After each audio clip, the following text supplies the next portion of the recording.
আজকে সকালে পড়া নেই আর স্কুলও যাবে না বলেছিল। এখন জানি না কি করবে, দেখা যাক। তো যাই হোক, ও ঘরটা ঝাড় দিয়ে নিল, আমি আবার এই নোংরা যেটা বেরোলো সেটা এখন ফেলে দিয়ে আসছি, দিয়ে বাদ বাকি কাজগুলো সব সেরে নেব। কি তুলে বেড়াচ্ছ তুমি? আর ওই যে দেখো তোমাদের দাদা ওই দিক থেকে আসছে, পায়ে ব্যথা, ওর পায়ে চোট লেগেছে, তবু ঘুরিয়ে ঘুরিয়ে হেঁটে হেঁটে আসছে। পা ব্যথা কেমন?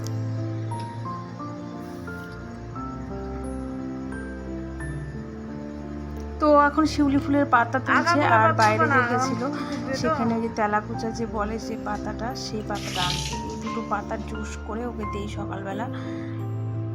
তারপরে চলে আসলাম রান্নাঘরে। এখন এই যে বাসন যেগুলো ছিল রাতের, সেগুলো ধুয়ে নিচ্ছি। আর সকালবেলা উঠে না, মানে কি বলবো, কাজ করতে অনেকটাই সময় লেগে যায়, এদিক ওদিক একটু করি। আর সকালবেলা উঠে কেমন একটু আলসে আলসে লাগছিল, কাজ করতেও অনেকটাও দেরি হয়ে গেল। তো ঝাড়টার দিতেই তো আমার অনেকটা সময় লাগে। তবু আজকে মেয়ে বাড়িতে ছিল, ও ঘরটা ঝাড় দিল দেখলেই। তারপরে আমি উঠোন থেকে একদম বাইরে রাস্তা পর্যন্ত ঝাড় দিলাম। আর তোমাদের দাদা ওদিকে গেটে জল টল দিয়ে দিচ্ছে, কারণ এই মানে ঘরের গেটের সামনে থেকে মন্দির পর্যন্ত প্রত্যেক দিনই ধুতে হয়, তো একটু ধুয়ে দিচ্ছে। তারপরে আমি বাসন টাসন ধুয়ে সব কিছু গুছিয়ে রাখলাম, পুরো রান্নাঘরটা পরিষ্কার করে নিলাম, গ্যাস ট্যাস মুছে। তোমরা তো জানোই যে রান্নাঘরে কি কি কাজ থাকে, তো সেগুলো করে নিয়ে যে পাতাগুলো একটু জলে ভিজে রাখলাম, পোকামাকড় থাকলে বেরিয়ে যাবে। আর গ্যাস ট্যাস এই যে একদম চকচকে করে মুছে নিয়েছি। আর পরিষ্কার ঘরে রান্না করতে যখন আসবে না সকালবেলা, বেশ কিন্তু ভালো লাগে। তারপরে যে ঘরটা ফিনাইল দিয়ে এবারে মুছে নিচ্ছি। রোজ মুছতে হয়, তবুও মানে আমি 2 থেকে 3 বার মুছি। ঘর না মুছলেও বারান্দার আমাকে 2 থেকে 3 বার মুছতেই হয়, কারণ আমাদের খোলামেলা বাড়ি, দেখোই তোমরা, অনেকটা ধুলো পড়ে। আর পায়ের মানে উঠলে পড়ে না, পা মুছে উঠলেও তবুও দাগ দাগ হয়। সেই জন্য ঘরটা একবারই মুছি, কিন্তু বারান্দাটাকে আমাকে 2 থেকে 3 বার মুছতে হয়। তো এখানে সব কাজ সেরে এখন ব্রাশ করছি। ব্রাশ করে তারপরে এই যে শিউলি পাতা আর তেলাকুচা পাতার যে রসটা করেছিলাম, সেটা তোমাদের দাদাকে খাওয়ানোর পরে যে মেয়ের সঙ্গে যুদ্ধ শুরু করে দিয়েছি এই রসটা খাওয়া। অনেক চেষ্টা করেও পারছি না। ছোটোবেলায় ওকে এইভাবে নাক চিপে দুধ খাওয়াতাম, কিন্তু এখন তো বড় হয়ে গেছে, ওর শক্তির সঙ্গে আমি আর পারছি না।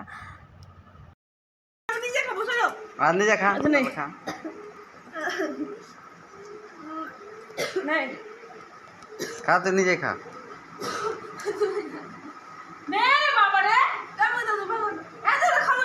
চুপ করে খা, তুই হা করে দিয়ে দিচ্ছি।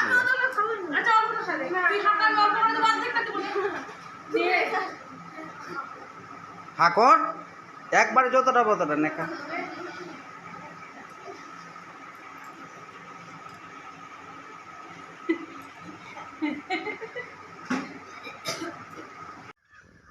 আমাদের বাড়ির সামনেটা দেখো, এই যে আম বাগান পুরো। এই যে বাড়ির সামনেটা এই যে এরকম আম বাগান, আর এই যে রাস্তা।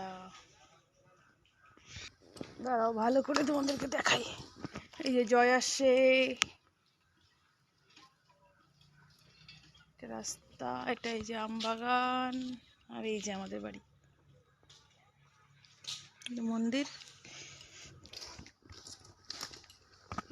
Welcome welcome. হয়ে গেছে চা? কি বল বল বল, শুনতে পাচ্ছি, বল। ফোন করবো মনীষাকে, করছি। তো ব্রাশ করে ফ্রেশ হলাম, নাইটিটা চেঞ্জ করলাম, চিরুনিও করলাম, করে একটু বাইরে গেছিলাম, কারণ তোমাদের দাদা গেল বাজারে, তোর পেছন পেছনে আমি একটু গেছিলাম। ওটা কাটছে, যাই হোক, ও বাজারে গেল, তো সেই জন্য আমিও একটু বাইরে গেলাম, এগিয়ে দিয়ে আসলাম। তো এখন করছি চা, এখন করছি লাল চা। এখন তো লাল চাই বেশি খাওয়া হয়। আর তার মধ্যে হচ্ছে যার কাছ থেকে দুধ নিচ্ছি, সে কদিন থেকে আসছে না, সে নাকি কোথাও ঘুরতে গেছে। তো জানি না আজকে আবার আসবে কিনা। আসলে পরে 8টা সাড়ে 8টার দিকে আসে, এখনো 8টা বাজেনি, 10 মিনিট বাকি আছে 8টা বাজতে। বয়সকালে আমাকে রিচার্জ করে দিবি না? দিবি না? তুই ওই অপেক্ষায় আছিস, তোকে বলবো মিষ্টু একটু রিচার্জ করে দে না রে। জয়, মিষ্টু কি বলছে বলতো? বলছি কি, দাঁড়াও না, যখন বুড়া হয়ে যাবা, যখন বলবা রিচার্জ করে দে না রে, যখন রিচার্জ করে দে না রে, তখন দিব না। হ্যাঁ তো দেখো তো মামা, তখন থেকে বলছি একটু ফোনটা লাগিয়ে দাও, দিচ্ছেই না, খালি মুখ করে ঘুরে বেড়াচ্ছে। কারো কাছে জিনিস নিতে গেলে তার সঙ্গে একটু সুব্যবহার করতে হয়। এই যে এরকম মুখ প্যাঁচ কালাকে দিবে, আমি তো ধার ধারবো না, বুঝতে পারলি? এই বাড়ির মালিক হলাম আমি। সে দেখাই যাবে। হ্যাঁ, মামা, তোকে রিচার্জ করে দিবে। ঠিক আছে, আজকে থেকে পড়াশোনার খরচা তোর মামা দিবে। মামাকে দিব, বাবাকে দিব। ও বাবাকে দিবি, আমাকে দিবি না? এই বাড়ি থেকে বেরিয়ে যা তাহলে, বাড়ি থেকে বেরিয়ে যা। বাড়ি দিয়ে তুমি জল খাও। হ্যাঁ, আমার বাড়ি আমি একাই থাকবো, তোর বাড়ি তুই ভালো বাড়ি দিও। কি? তোমার তো ভালো বাড়ি দিও। সেটা তো সময় আসবে। মামাকে দিব। আচ্ছা, আমার থেকে ভালো দিস, সেটাই তো আমি চাই। ওখানে মামা আর বাবাকে রাখবো, তুমি এখানে একা থাকো। আচ্ছা, আমি একাই থাকবো। দাও দাও না। কি দিব ফোন? তো অনেকক্ষণ আর কি ভাজলামি হলো, এবারে তো চা খেতে হবে, না হলে চাটা ঠান্ডা হয়ে যাবে। তো এখানে চা নিয়ে বসে গেছি আমি আর জয়, মেয়ে আবার জল এনে দিল। আর এখনও কিন্তু আর কি ভাজলামও চলছেই। তো ওর বাবা নেই, ওর বাবা থাকে আরও বেশি ওর পিছনে লাগে। যাই হোক, সাপোর্টটা ওর বাবার দিকেই করে, আমার দিকে করে না বললেই চলবে। মানে ওর মামা, ওর বাবা আর ওই একদিকে, আর আমি একাই একদিকে। খেতে লেগে গেছো আবার তুমি? তাল বড়া খাচ্ছি। রান্না করতে করতে খেতে হয়।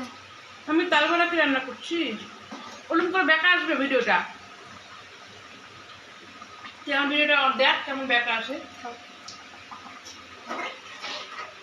চললাম আমি। আর একটু লাগবে। চা খেয়ে তারপরে সকালের খাবারের জন্য বসিয়ে দিয়েছি খিচুড়ি। এটা মেয়ের আবদার বলতে পারো। মেয়ে বলেছে, মা পাতলা করে মসুর ডাল দিয়ে আর আলু দিয়ে আমাকে খিচুড়ি করে দাও, আজকে সকালে খিচুড়ি খাবো। তো এটাই সবাই খাবো। আমাদের জন্য আমরা ডিমের অমলেট করেছিলাম খিচুড়ির সঙ্গে। আর মেয়ে তো যেহেতু ডিম খায় না, সেই জন্য ওকে ঘি দিয়ে আর খিচুড়ি দিয়ে দিলাম। আর খিচুড়ি দেওয়ার সময় বলছিল উপর থেকে পাতলাগুলো আমাকে দেবে, তো সেরকমটাই ওকে দিয়েছি। ও পাতলা খিচুড়ি খেতে না ভীষণ পছন্দ করে। তো চামচ দিয়ে ঘিটাকে মাকে মানে খিচুড়ির সঙ্গে মিশিয়ে দিয়ে দিলাম ওকে। তো তোমাদের দাদা বাজার থেকে চলে এসেছে, এসে সবাই মিলে আমরা সকালের খাবার খেয়ে নিয়েছি। তারপরে যে যার মতো কাজে লেগে পড়েছে। তো ওরা এখন এই যে মন্দিরের পেছনটা পরিষ্কার করছে, দেখতেই পাচ্ছ, কারণ এই জায়গাটা ঢালাই করে দেওয়া হবে। না হলে যতবার পরিষ্কার করা হয় আবার ঘাস হয়ে যায়, পরিষ্কার মানে রাখাই যায় না, সেই জন্য ঢালাই করার ব্যবস্থা করছে। তো বাজার থেকে এনেছে হচ্ছে মাংস। তো বলেছে আজকে মাংস আর ফ্রায়েড রাইস রান্না করো, এটাই খাওয়া হবে। কারণ অনেক দিন হলো আমাদের মানে ফ্রায়েড রাইস টাইড রাইস করাও হয় না আর খাওয়াও হয় না, যেহেতু তোমাদের দাদার এইসব খাওয়া বারণ হয়ে গেছে। তো সেই জন্য এইসব আর বিশেষ রান্না হয় না। তো অনেক দিন পর আবার আবদার হয়েছে, তো সেই মতোই আমি রান্নাবান্না শুরু করেছি। এখানে মাংসটা কষাচ্ছি, তারপরে মাংসটা ঝোলের জন্য জল দিয়ে একটা ছোট হাঁড়ি আছে, তার মধ্যে পার করে দিয়ে কড়াইটা ফাঁকা করে, যে কড়াইয়ের মধ্যে এখন ফ্রায়েড রাইসের জন্য গাজরটা ভেজে নিচ্ছি। আর এই যে হাঁড়িতে মাংসটা ফুটছে, তো হয়ে এসছে, একটু বাদেই নামিয়ে নেব।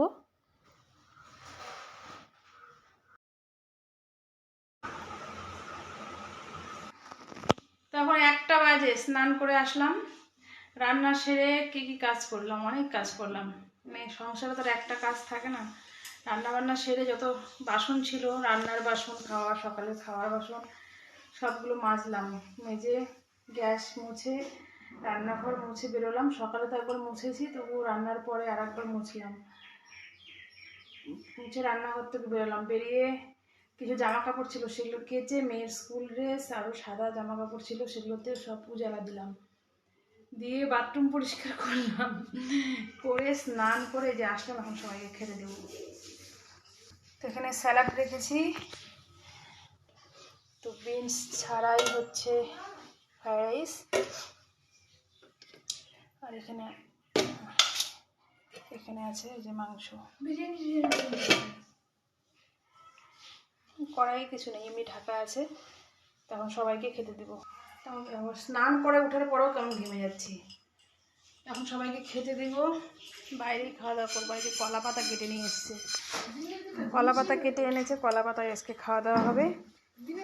এখানেই জায়গা কর, বাইরেই খাবো, ঘরে প্রচণ্ড গরম।